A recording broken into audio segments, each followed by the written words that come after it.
يا من يرى يا من يرى مد البعوض جناحها في ظلمة الليل البهيم الأليل يا من يرى ويرى مناخ عروقها في نحرها Bismillah, wassalatu wassalam à Rasulullah, au nom de Dieu, le tout clément, le tout miséricordieux, et la paix et la bénédiction sur le prophète Muhammad sallallahu alayhi wa sallam, sur lui la grâce et la paix. Aujourd'hui, notre frère suisse, il va nous parler d'une nouvelle miracle scientifique dans le Coran.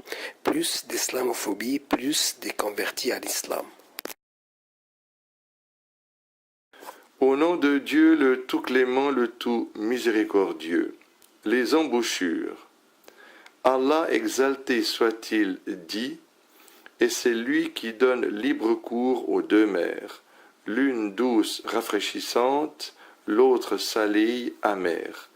Et il assigne entre les deux une zone intermédiaire et un barrage infranchissable. Surat al-Furqan, verset 53. La vérité scientifique. Le premier ouvrage qui traita d'océanographie parut au XVIIIe siècle, contenant des informations très primaires. Puis l'océanographie commença à se tailler une place au milieu des autres sciences modernes suite aux expéditions scientifiques du navire britannique Challenger de 1872 à 1876. Après quoi les expéditions scientifiques maritimes se succédèrent. À la fin du XXe siècle, les gens redoublèrent d'espoir de prospecter encore plus les océans à l'aide des satellites et des images satellitaires.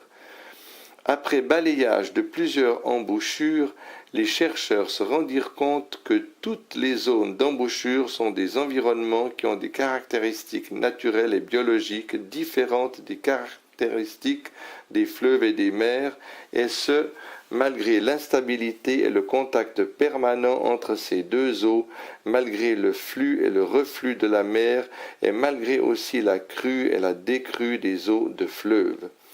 Tout comme s'il y avait une barrière qui séparait entre la zone d'embouchure d'une part et le fleuve et la mer d'autre part.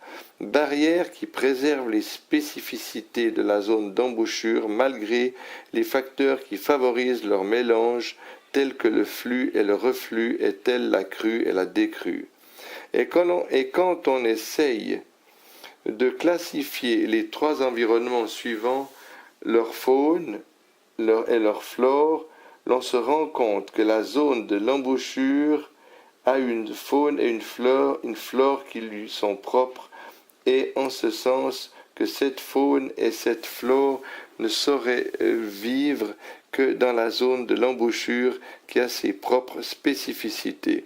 En plus de cela, l'on se rend compte que cette zone est interdite à un grand nombre de créatures qui vivent dans la mer ou dans les fleuves, à tel point que ces créatures meurent dès qu'elles entrent dans la zone de l'embouchure, et ce à cause de l'incompatibilité de leurs caractéristiques. Aspect miraculeux. Toute masse d'eau peut se nommer mer en arabe. Ainsi, le fleuve est-il une mer à eau douce, tandis que l'océan ou la mer est une mer à eau salée. Suivant ce partage, l'on exclut les eaux des zones d'embouchure qui sont un mélange d'eau douce et d'eau salée. L'on ne saurait qualifier ces eaux ni d'eau salée et ni d'eau douce. C'est ainsi que l'on arrive à classifier les trois types de masses d'eau: eau fluviale, eau maritime et eau intermédiaire, qualifiée par le Coran de barrière qui empêche la salinité des eaux de mer d'affecter les fleuves, tout comme il empêche la douceur des eaux fluviales d'affecter la mer. Ce verset indique aussi que la zone d'embouchure a une faune qui lui est propre et qu'il n'est pas permis ni à la faune maritime et ni à la flore fluviale ni à la faune fluviale de s'aventurer dans l'embouchure. L'évolution historique de l'océanographie prouve qu'il n'y avait aucune information précise concernant les océans 1400 ans. Les océans 1400 jadis.